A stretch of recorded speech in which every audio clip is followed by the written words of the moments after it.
The hum of the engines filled the space between words. Glasses clinked gently, a polite orchestra masking whispers. A man in a crisp suit leaned slightly, eyebrows raising as he studied her. "Are you sure this is your seat?" She looked up, calmly, eyes steady. "I'm exactly where I need to be." He chuckled softly, not a laugh but a warning. "First class isn't for everyone." Her fingers rested lightly on the armrest. "Neither is Arrogance."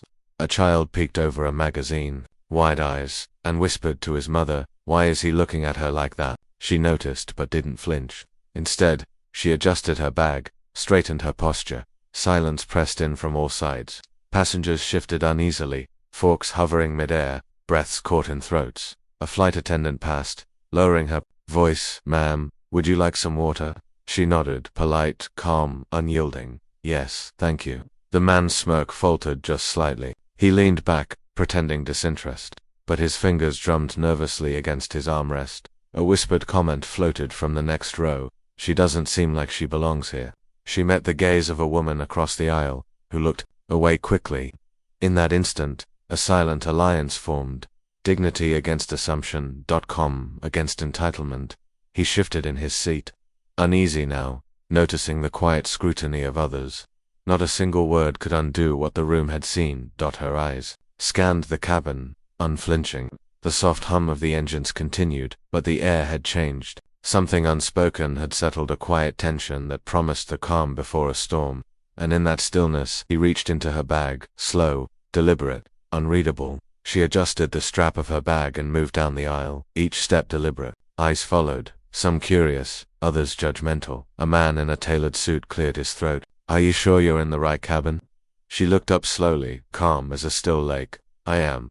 A flight attendant hovered nearby, offering a menu with hesitant fingers. "Would you like something to drink, ma'am?" She accepted it, with a polite nod. "Water, please," he muttered under his breath, almost inaudible. "Not where you belong." Her eyes met his, steady, unyielding. "Not where ignorance belongs, either."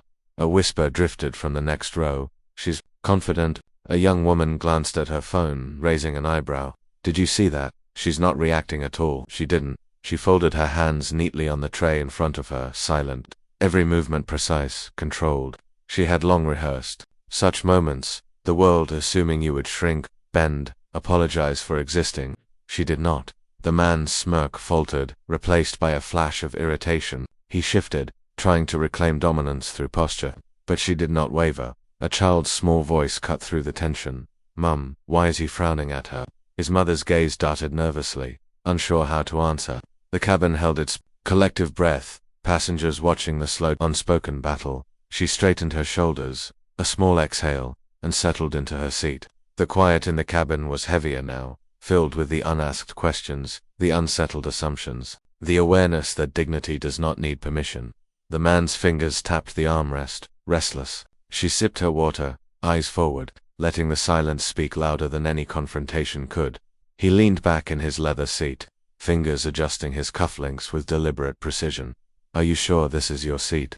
His voice was casual, polite on the surface, but every syllable carried a subtle edge. She looked up without hesitation. "Yes, I am." He smiled, thin, controlled, a predator masking his claws. "First class isn't usually for everyone." Her hands rested lightly on her tray table. "I know." He paused, measuring her reaction, but her calm persisted, unshaken. "You're very confident." She met his gaze steadily. "I prefer composed." A flight attendant hovered, hesitant. "Sir, may I bring you some refreshments?" "I'll decide when I see fit," he muttered, shifting in his seat. She took a sip of water, serene, as you should. A young man across the aisle whispered to his companion, "Is he upset?" The companion shrugged, eyes wide. "I think." He expected her to shrink. He caught the murmurs and frowned subtly, trying to mask discomfort behind his smirk. Confidence is admirable, but misplaced confidence can be dangerous. Her lips curved faintly, almost imperceptibly. "Dangerous perhaps, but not for me." His fingers drummed against the armrest, the smallest crack in his otherwise composed exterior. "You really think you belong here?" She leaned slightly forward, voice steady but soft. "I've always belonged where I earned it." The cabin held its breath, passengers aware of the silent duel. The smirk faltered. He cleared his throat, blinked, forcing composure. She returned to her seat, posture perfect, calm radiating. The warning in his smile lingered, but she didn't flinch. And in that quiet exchange, the first cracks of authority began to show. A woman across the aisle leaned toward her companion, voice low but deliberate. She doesn't look like she belongs here. Her companion glanced nervously around. Maybe. Economy's better for her. The words hung in the cabin like smoke, barely spoken but felt by everyone. She caught the glances, the half-hidden smirks, the subtle shakes of heads. None met her gaze directly, yet the tension pressed in, a quiet assault she had learned to endure. A young boy whispered to his father, almost shyly, "Why are they being mean to her?" The father muttered, unsure, "Some people can't accept someone different." She shifted slightly, not defensively, but with measured grace. "Being different doesn't mean being wrong," she said softly, almost to herself. The man beside her, the CEO, straightened, catching fragments of the whispers. "People talk too much," he muttered, trying to reclaim authority. She looked at him briefly, voice even, calm. "Words can wound more than actions. Sometimes silence hides the sharpest edge." A flight attendant hesitated nearby, clearing her throat. "Sir, would you like anything else?" "I'll decide when I'm ready," he snapped, irritation flickering in his eyes. Whispers grew, subtle but persistent. "Maybe she's one of those demanding types. She probably works somewhere important." The cabin collectively held its breath, the invisible current of judgment swirling. Passengers fidgeted, shifted. Some avoided the stares, others leaned in to see reactions. She sipped water quietly, calm as ever, letting the murmurs ripple over her. The room's energy had shifted. The whispers, meant to intimidate, revealed their own bias. He scowled, uneasy now. The quiet judgment he thought he controlled was slipping. Her composed silence became louder than any confrontation, and the invisible weapons of prejudice started to break under their own weight. He leaned closer, voice low but venomous. "You think you belong here?" She didn't flinch. "I know, I do." A pause, a hush over the cabin. Passengers' eyes darted, some recording discreetly, some frozen in shock. He smirked, trying to regain control. "Confidence doesn't buy you privilege." Her lips curved faintly. "No, but dignity does." A flight attendant whispered under her breath, almost nervously. "Sir, maybe we should," I said. "I'll handle it," he snapped, hand tightening around his glass. She tilted her head slightly, gaze unwavering. "Handle what? Your assumptions?" Murmurs rippled across the aisle. "Did she just—" "Quiet, please," a man muttered, voice barely above a whisper, eyes wide. The CEO's hand faltered on his drink. "I don't like being questioned." Her tone remained calm, almost casual, but every word carried weight. "Being questioned isn't disrespect. Ignoring reality is." He blinked, flinched. The perfect mask of composure cracked for the first time. Sweat glimmered faintly at his temple. A young woman in the row ahead whispered to her friend, She's unshakable." The friend nodded, voice trembling. "I've never seen anyone respond like that." She leaned back slightly, serene. "You told me I didn't belong in first class. Turns out, you don't belong in society's judgment." The room shifted imperceptibly, a collective tension bending toward truth. Passengers adjusted, glances exchanged. Silence grew heavier than any argument. He opened his mouth, closed it, swallowed, unable to regain the edge he once held. Her calm voice had done more damage than any shouting could. In that stillness, the hierarchy he relied on began to crumble, quietly but completely.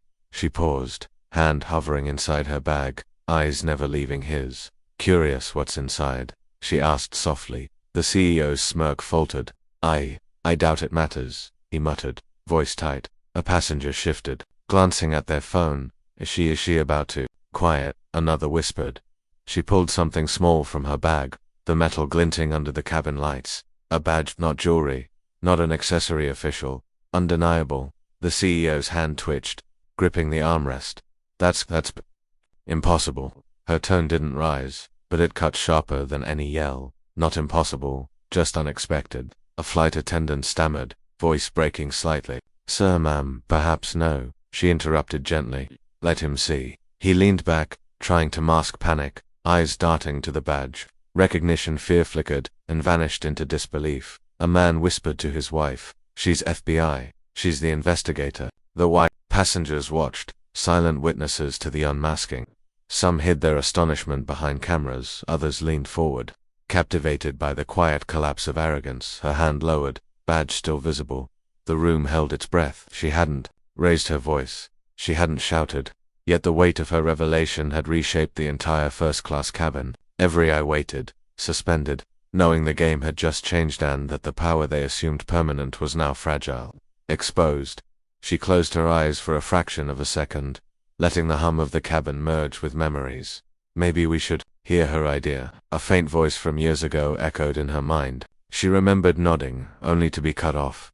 The CEO's old tone flickered in her memory, sharp and dismissive. That's irrelevant. Focus on the numbers, she whispered under her breath, almost to herself. Irrelevant. Never again. A flight attendant leaned closer. Ma'am, is everything okay? She opened her eyes, holding on to calm. I'm fine, she said, voice steady. Her mind replayed conference rooms, whispers of doubt, her suggestions buried under polite nods, and forced smiles. Each face in memory mirrored the same pattern. Protect the powerful, ignore the quiet truth. A passenger shifted. She's got a presence, even sitting there.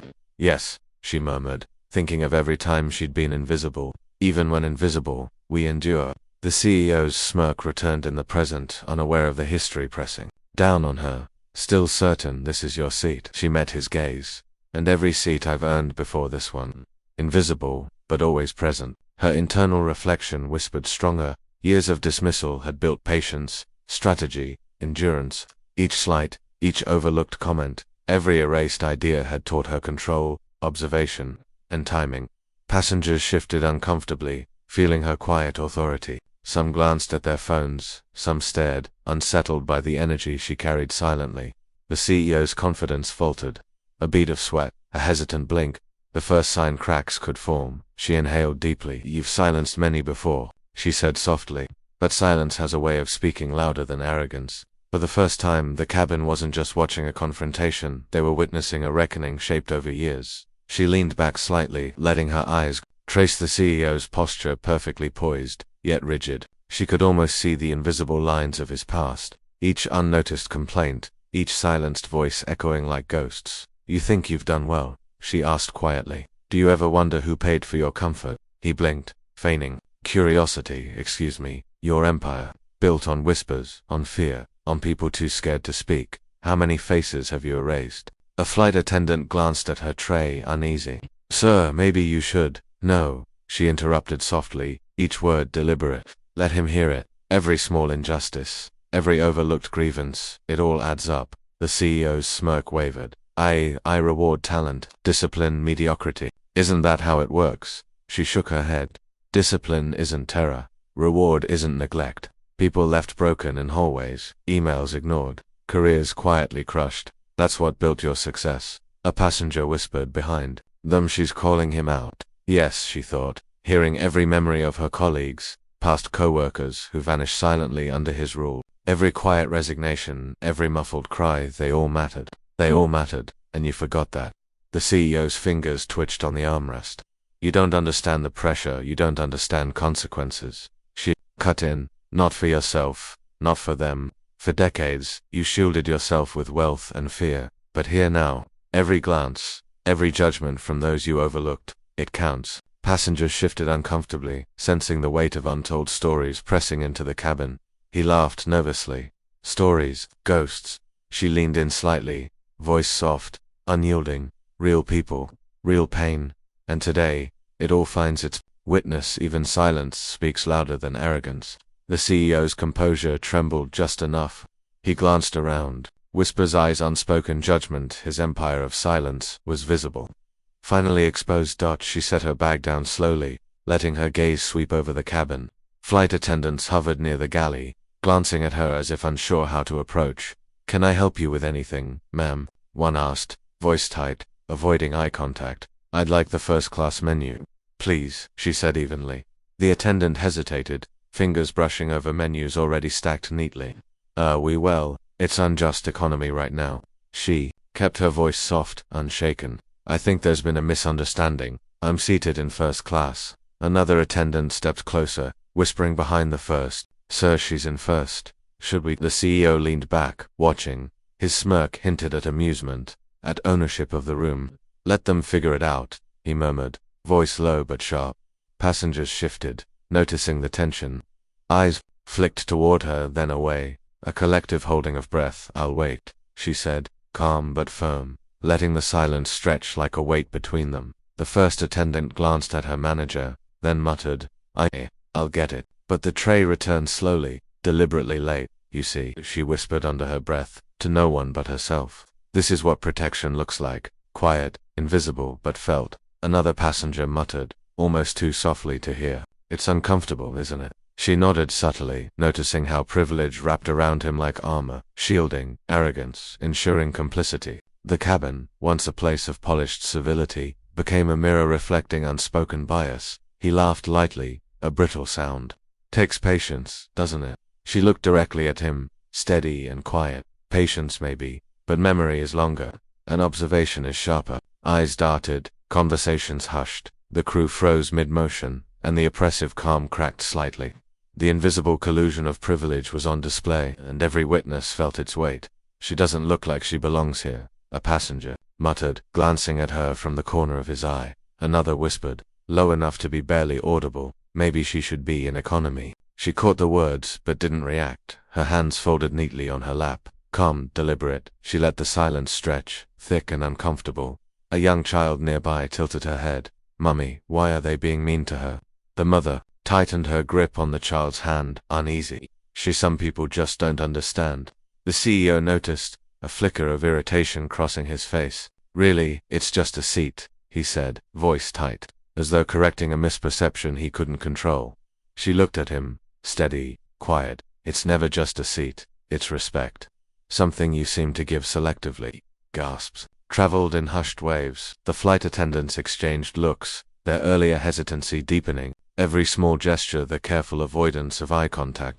The delayed service felt heavier now. Maybe they're just uncomfortable, whispered one first-class passenger, almost defensively, trying to justify the murmurs. The young child's voice piped up again, soft but clear. I think she should sit wherever she wants. Eyes turned toward the girl, and suddenly the cabin seemed smaller, charged with awareness.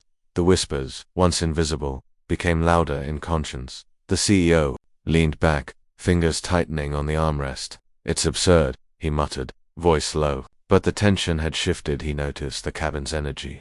The subtle judgment now aimed at him. She allowed a small, almost imperceptible nod, a quiet acknowledgement of the change. No triumph, only dignity. And in that stillness, Mike felt exposed, fragile under the weight of attention, ready to crumble. The cabin was still, whispers faded into uncertain glances, and the CEO's smug certainty wavered. She reached into her bag, retrieving a slim leather folder. The movement was deliberate, careful, nothing flamboyant, yet commanding attention. What's that? The CEO asked, his tone clipped but controlled. Documents, she replied, her voice steady, calm. Evidence of years of misconduct, of ignored complaints, subtle punishments, and corruption. A flight attendant froze mid-step, unsure whether to intervene. Are you serious? He asked, leaning forward. A flicker of unease flashed in his eyes, barely hidden. I've seen boardrooms where your authority silenced every voice that questioned you. She continued softly, eyes scanning the cabin. Emails buried, reports ignored, patterns that can't stay hidden anymore. He opened his mouth, then closed it. The first-class passengers shifted, sensing a power shift. Even the murmurs from economy held a tense curiosity. You think, you can, he began, voice trembling slightly, but she interrupted with quiet force. I don't think, I know. Every exploit, every microaggression, every person whose dignity you dismissed, there's a record, and it's here. He sat back, suddenly aware that arrogance alone no longer protected him. Sweat beaded at his temple. The cabin felt smaller, tighter, charged with expectation. No one spoke, yet everyone watched. A young flight attendant whispered to another, I didn't know. The protagonist's eyes met the CEO's. Controlled, unyielding. The weight of her unseen authority, built over years of silent vigilance, pressed down. He realized too late that his empire, built on unchecked entitlement, had a quiet adversary. No, she said, calm, not even glancing up. Eyes flicked toward her, cameras half hidden, phones tilted subtly. The murmurs had shifted. Curiosity mingled with vigilance. Do you think that matters? He pressed, tone tight, leaning forward. Does, she replied softly. People notice. What they see, what they hear, it counts.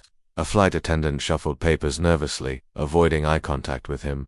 Why are they staring like that? He muttered, a hint of panic in his voice. They're seeing truth, she said. Not the narrative you crafted. Not the polished arrogance. Reality. He laughed. A hollow sound. Reality. You think a few videos, a few murmurs, they'll change anything? Her gaze met his, unwavering. Change begins quietly. People see patterns. They remember and they act, even when you think no one's looking. The CEO's hand twitched. He clenched it under the table, mask faltering. A young passenger whispered to her neighbor, "Look, she's standing up and he can't stop it." She glanced around, voiced low, steady, "This moment isn't about me. It's about everyone who's been silenced. And the record keeps them alive, even here, even now." He swallowed, trying to reclaim control. You think you can intimidate me? I'm not intimidating, she said. I'm being present. I'm being remembered. Eyes lingered. On her, on him, on the cabin that had become a courtroom of subtle witnesses. Silence became weight. Whispers became testimony. The CEO forced a smirk, but it no longer hid the crack in his armor. The cameras, the eyes, they had already begun to hold him accountable, miss. The first-class menu. It's just these options, a flight attendant murmured, sliding a folder across the table. I see, she replied, voice even, eyes soft but steady. Dot. Another attendant hovered, hesitation in every step. Do you want something else? I'll manage, she said, tilting her head slightly. The CEO's gaze flicked between them, growing taut. Why are they so awkward around you? He asked, voice low, controlled. They're uncomfortable because the rules they've followed don't apply to me, she said calmly, letting the words settle. He smirked, though the confidence was strained. Rules. This is a plane, not a boardroom. Every space has its power dynamics, she said, leaning back, hands folded. Even here a whispered comment floated from behind. She's not like anyone else, he stiffened. What did you say? Nothing you need to hear, she replied softly. The cabin shifted slightly. Murmurs lingered in the air. Another attendant offered water with a trembling hand. Is this okay? Thank you, she said, taking it deliberately, letting the smallest pause stretch. His jaw tightened. I don't understand why everyone treats you differently. You misunderstand, she said quietly. They treat me normally. You're the one unaccustomed to scrutiny. A subtle silence fell. The weight of repeated minor slights, menus, deflections, offhand remarks created a storm he couldn't name. Her calm resistance magnified each slight, revealing how fragile his dominance really was. Every small act of dismissal became a mirror, showing both the weakness in his control and the quiet strength in hers. He looked away, swallowing. The cabin had become a gallery of microaggressions, each one echoing louder than the last, and she remained unmoved, composed, unbroken. The CEO shifted in his seat, fingers drumming lightly on the armrest. Why is everyone staring? He asked, voice sharp but controlled. They're observing, she said softly, not looking up from her folder. Observing. Of course they are. It's me they're watching, he muttered, forcing a smile that didn't reach his eyes. A passenger cleared her throat. Sir, maybe it's how you're speaking. It feels. A voice trailed off, hesitant. Feels, he snapped. Then, caught himself, smoothing the tension from his shoulders. It's nothing, just nerves. Another whispered comment drifted. He looks different when she's around. He glanced sharply, jaw tightening. Different? What do you mean? Maybe, just more human, the passenger said carefully. His forced grin faltered. I am in control. Always. Don't. He stopped, swallowed, the words catching in his throat. She leaned back, calm eyes meeting his. Control isn't what you think it is. Not when everyone notices the same cracks you try to hide. He blinked, the smirk fading. Cracks. Everyone sees cracks. Some do, she said softly.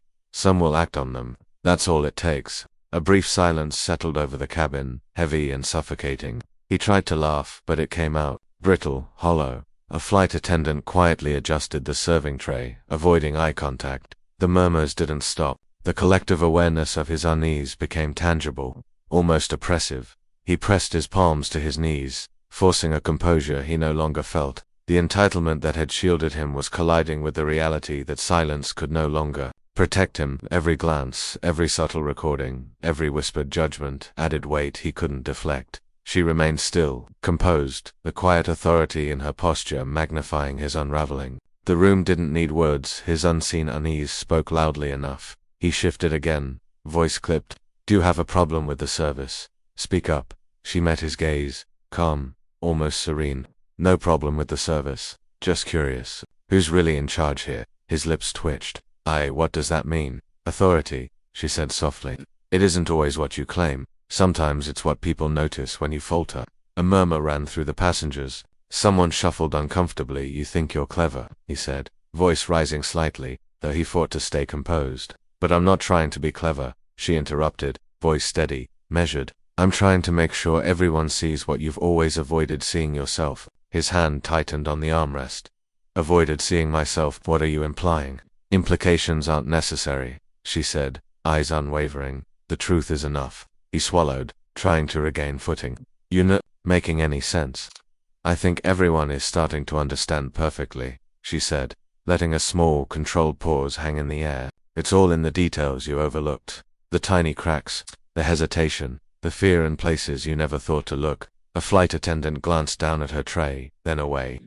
The cabin was silent, expectant.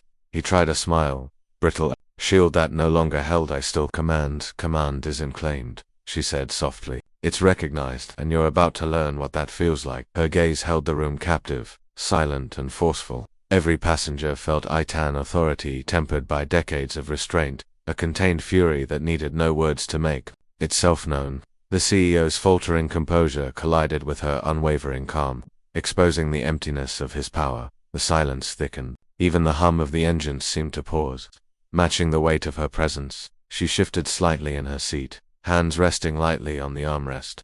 No one noticed yet, but the change in her posture carried a quiet weight. A passenger leaned toward his neighbor. Do you think she's somewhat important? Who knows, the neighbor whispered, eyes flicking toward her. But there's something in the way she looks at him. The CEO caught the glance, a sharp edge of suspicion cutting through his composure. Is there a problem with my service? She didn't respond. She simply adjusted her bag, smoothing a crease as if it were the most mundane task. But every movement was deliberate, a subtle rehearsal for what was to come. A flight attendant passed by, offering another drink. Her hands met his in a controlled gesture. Thank you, she said softly, and the quiet precision of her tone made him hesitate. He cleared his throat. Is there an issue with the menu or with my crew? No issue, she said. Just an observation, how quickly people notice, how slowly they react. Some things remain hidden, until someone decides to look closely.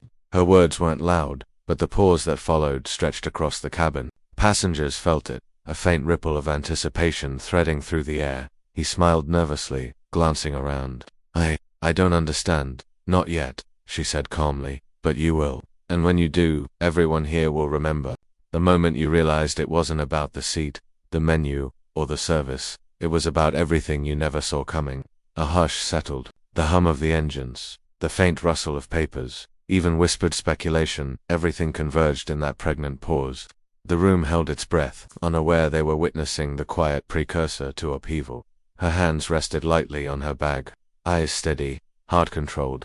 The ripple hadn't started yet, but it was inevitable. Did you see this? A voice whispered across the office floor, phone angled toward a colleague. I can't. I mean, everyone's watching. On a cafe screen, the video looped her calm composure, the CEO's faltering grin, passengers' subtle reactions captured perfectly. This is insane, another voice said, leaning closer. I can't believe he thought no one would notice. Her phone buzzed. Incessantly messages from strangers, alerts from news outlets, tweets tagging her in disbelief and admiration. She scrolled without reacting, calm as the storm built around her. He looks exposed, a manager muttered. Like he's losing control. A colleague leaned in, voice tight with surprise. You mean he actually treated someone like that, and it's all online? Yes, someone else whispered. And the worst part, he doesn't even know how much damage is already done. In the boardroom, murmurs grew. He smiled faintly, trying to mask tension, but the flicker in his eyes betrayed him. It's just a tension. It'll die down. A junior staffer shook his head. No, it won't. Look at the comments. Look at the shares. It's already out of control. Outside, on city streets and home living rooms, whispers repeated what they saw.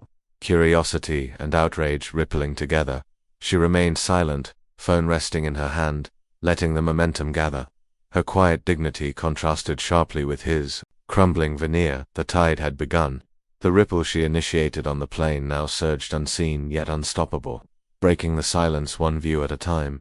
Mr. Lawson, can you comment on the viral video circulating from yesterday's flight? a reporter asked, pen poised, voice steady but sharp. Lawson smiled, a practiced tilt of the lips. It's unfortunate that some are reading too much into a misunderstanding. Everyone involved was treated respectfully. A flash went off. Respectfully. Viewers disagree. How do you respond to the criticism that your staff ignored a passenger's requests? That's simply not accurate, he said smoothly, voice even, but a flicker in his eyes betrayed irritation. Our team is professional, trained, and attentive at all times. A young journalist leaned forward. Sir, there's multiple clips showing hesitation, menus withheld, subtle gestures of avoidance. Doesn't that suggest bias? Lawson chuckled softly, fingers tightening around the podium. Bias, I assure you, no. It's human error at most. People are interpreting things that aren't there. Murmurs rose behind the camera's quiet, almost imperceptible. Whispers of doubt floated, pens scribbling notes that would later feed. Headlines. Some passengers say they felt uncomfortable. Singled out, another voice pressed. Do you regret how the situation was handled? Lawson's smile faltered for a heartbeat. Regret. I stand by the professionalism of my crew. Everything else is speculation. A colleague glanced at him, jaw tight, eyes betraying worry. Reporters exchanged subtle looks, sensing the tension, and the accountability. Sir, public opinion seems unwavering. He inhaled slowly, chest rigid, forcing a grin. Accountability is important, of course, but let's not confuse public perception with fact. Narration caught the subtle shifts, the quiet cracks in his confident facade, the growing unease behind rehearsed gestures. Cameras continued clicking, but the room's energy had shifted. Whispers of skepticism multiplied.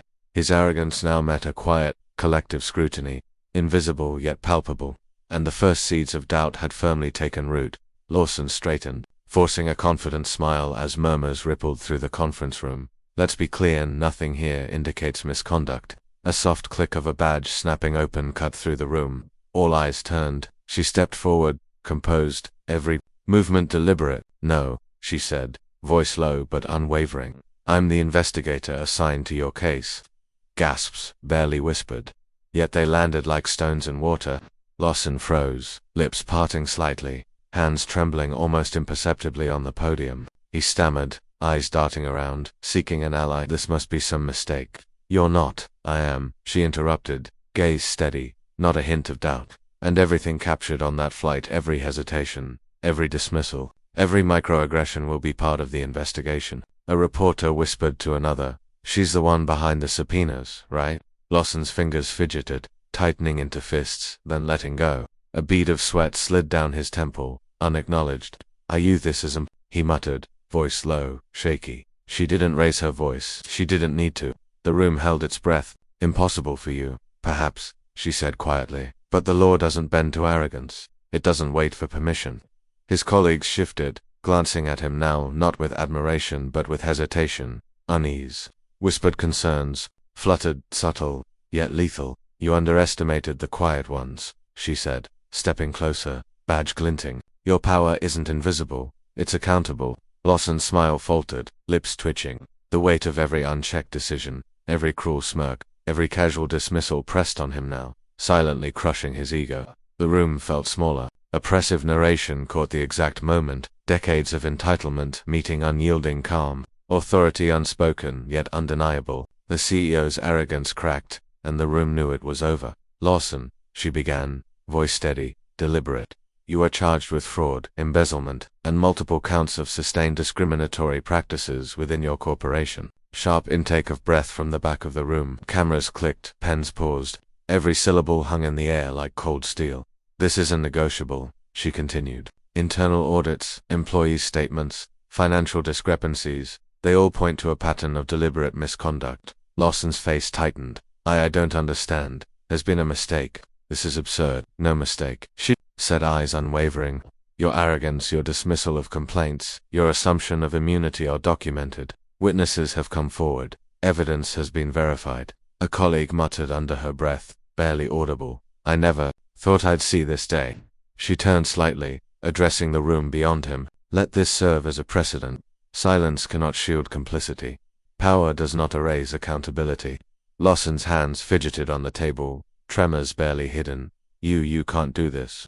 I built this company, people respect me. They respect integrity, not entitlement. she interrupted softly, cutting through his faltering facade. You were entrusted with responsibility, yet you chose exploitation. The room held its breath. Reporters scribbled furiously. Witnesses exchanged glances, some nodding almost imperceptibly. The magnitude of authority confronting arrogance was palpable. He stammered, swallowed hard. No words left that could salvage him. She folded the files. Calm as ever. Justice is not vindictive. It is inevitable. Her gaze swept the room, silent power radiating. Unbroken by his attempts at denial, narration captured it. Decades of unchecked privilege undone in measured statements. Dignity restored in measured silence. A gavel struck without raising her voice, leaving only awe and quiet acknowledgement in its wake. Has anyone seen Lawson today? A junior executive whispered, voice low, cautious. He hasn't returned my emails. Another replied, glancing at the polished conference table. He's avoiding it. The front door stayed shut. No footsteps answered. The house, once a symbol of stature and dominance, seemed hollow. No handshakes, no waves, no invitations, just the quiet judgment of absence. Narration concluded. Those closest to him, who once mirrored his arrogance, now receded into invisibility. Isolation became the verdict, quiet yet unmistakable, stripping away the illusion of control. Everything's in order, she asked softly, tapping the folder on her desk. Yes, ma'am, her assistant replied, voice low, almost reverent. All reports compiled, statements verified. She smiled faintly, eyes calm, and poured tea from a chipped kettle. Good, that's all I need for now, narration observed. The room carried no pomp, no grandiosity, yet, in this simplicity, her authority radiated an unshakable quiet that no scandal, no arrogance, could touch. Outside, muted murmurs of the world's reaction floated through the office windows. News feeds blinked with headlines, but she did not glance. The moment belonged to restraint, to controlled presence. A colleague peeked around the door. Do you want me to call a meeting? No, she said, lifting her cup. Let it settle. Let truth do the work it always does. Her eyes met the assistant's briefly, conveying more than words ever could. Calm, clarity, inevitability. Narration lingered. Power often demands display. Her strength demanded only observation. Every controlled breath, every deliberate gesture proof that dignity, once mastered, cannot be undone by arrogance or fear. The assistant hesitated, then quietly muttered, It's impressive how composed you are. She chuckled softly, without pride. Composed isn't always easy, she said. It's a choice. Every day. Even when the world expects anger or revenge, calm speaks louder than any shout. Outside, traffic continued, phones pinged, and whispers of judgment circulated. Inside, she sipped her tea, reviewed her notes, and exhaled a soft, deliberate pause that said what thousands of words could not. Narration concluded. The CEO's empire had crumbled, yet here she remained unshaken. True authority, it seemed, required no dramatics. Quiet endurance, poise, and moral certainty had done what intimidation never could. The press gathered, cameras blinking like impatient eyes. She stepped forward, shoulders squared, voice steady. I didn't fight for a seat on a plane, she began, scanning the room with calm certainty. I fought for a seat at the table of justice for everyone who's been told they don't belong. A murmur ran through the crowd. Reporters scribbled furiously. One leaned forward. Are you saying this is about systemic change? Yes, she replied softly, yet each word carried weight. It's not about one incident, one confrontation. It's about accountability, equality, dignity. It's about refusing to normalize silence. A colleague whispered nearby, almost to herself. She's changed the narrative. Narration noted the stillness under the flashes. No theatrics, no dramatic proclamations, only measured authority. Her presence rewrote expectation, proving that true influence stems from moral clarity, not intimidation. A young journalist asked, hesitating, do you think things will really change? She met his gaze evenly. Change starts when truth is recognized, courage is practiced, and justice isn't optional. Outside, the wind carried fragments of conversation, people pausing in cafes, on sidewalks, absorbing a truth once ignored. In the room, her quiet demeanor commanded more attention than anger ever could. Another reporter pressed, and personally, does this feel like victory? She smiled, not triumphant, but serene. Victory isn't loud. It's ensuring that when the next generation walks into a room they've been told is off limits, they do so confidently, knowing they belong. Narration lingered across the city. Children and teenagers looked at the example set, absorbing lessons in restraint, dignity, and power wielded with conscience. One act, one composed response, rippled outward. Her legacy, unlike arrogance or entitlement, would endure. She turned away from the crowd, small gestures signaling calm, and the room exhaled with recognition. Justice had found its seat.